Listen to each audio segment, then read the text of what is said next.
Repeat करें sir, दोबारा repeat करें। इस्लामाबाद की तीनों सीटें फटाफट खालिसादावे खरीसी चिट्टा चोला सीवे दर्जी होनी नहीं चली दिए चोरा दी मरीजी।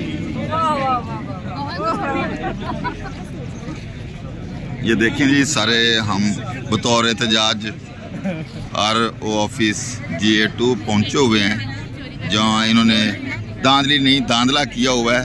हमारी जो इधर की लीड थी 50,000 से अबव थी, इसी तरह NA 48 की लीड भी 50,000 से अबव थी।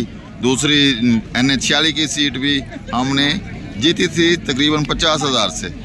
तो ये सारी की सारी सीटें हरा दी गई हैं। ये ज़्यादा PTI की टोटल खान की जो सीटें बनती हैं वो तकरीबन 180 के राउंड अबाउट हैं।